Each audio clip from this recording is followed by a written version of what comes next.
معزز سامعین، ہدہد پرندہ، اس کے بارے تو آپ نے سنا ہوگا کہ اس کا ذکر قرآن مجید میں آیا ہے۔ کون سی صورت میں آیا ہے، کس آیت میں اس کے بارے کہا گیا ہے، اور اس پرندے نے آخر وہ کون سی خبر آ کے نبی حضرت سلیمان علیہ السلام کو بتائی۔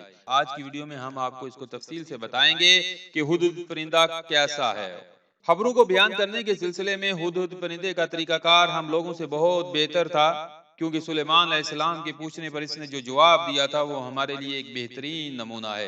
چنانچہ اس نے کہا تھا وَجِئْتُكَ مِنْ سَبَأٍ بِنَبَأٍ یَقِینٍ، سورۃ نمل آیت نمبر 22، اور میں سبا کی ایک سچی خبر تیرے پاس لایا ہوں۔ اللہ اکبر کبیرہ۔ اس نے یہ نہیں کہا کہ میں نے ایسے سنا ہے، ہدہد نے یہ نہیں کہا میں نے ایسے پڑھا ہے، یا ہدہد نے یہ نہیں کہا کہ یا لوگوں نے ایسا کہا ہے، یا مجھے ایسی خبر ملی ہے، بلکہ اس نے کہا میں سچی خبر لے کر آیا ہوں۔ اس کے باوجود آپ جانتے ہیں کہ حضرت سلیمان علیہ السلام نے کیا کہا۔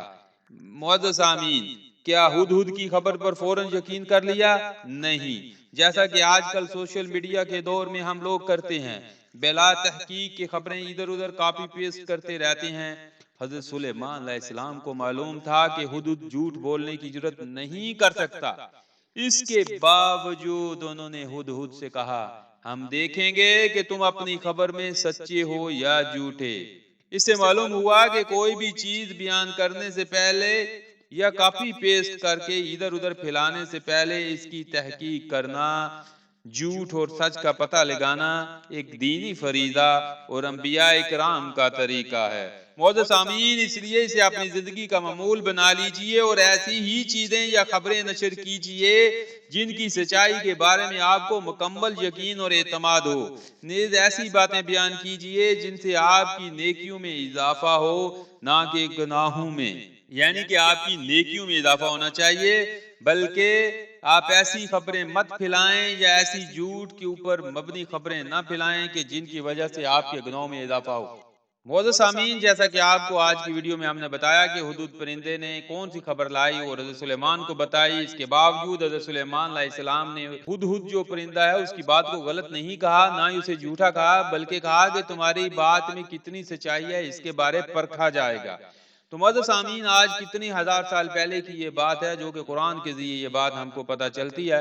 تو معزز سامعین، آج کے دور میں بھی سوشل میڈیا کے اوپر جو خبریں چلائی جاتی ہیں یہ ضروری نہیں کہ وہ ساری حقیقت کے اوپر مبنی ہوں، کیونکہ آج کے دور میں، آج کے ٹرینڈ میں جو 2020 چل رہا ہے، اس کے اندر لوگ زیادہ تر یہ چاہتے ہیں کہ وہ اپنی مارکنگ کریں، نمبر گیم کریں، اپنے یوٹیوب چینل کی ریٹنگ کو بڑھانے کے لیے، اپنی فیس بک کے اوپر فینس کو بڑھانے کے لیے آج کل جھوٹی خبروں کا سہارا لیتے ہیں اور ایسی گناہوانی حرکتیں کرتے ہیں جن کے بارے سوچ کے انسان دنگ رہ جاتا ہے، بلکہ بعض دفعہ تو سر پکڑ کے بیٹھ جاتا ہے کہ آخر یہ لوگ اپنی ریٹنگ کے لیے کس حد تک جا سکتے ہیں۔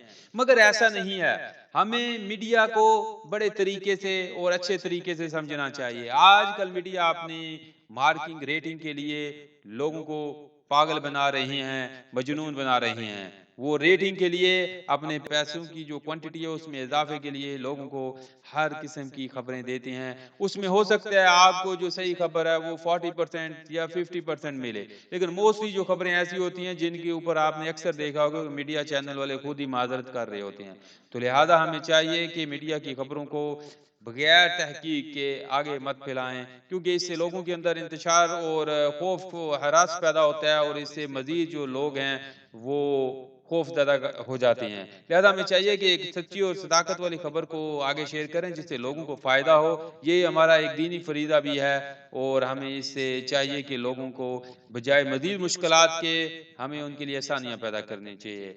آج کی ویڈیو میں اتنا ہی۔ اللہ تعالیٰ میرا اور آپ کا حامی و ناصر ہو۔ اپنی دعاؤں میں یاد رکھیے۔ جزاکم اللہ خیر۔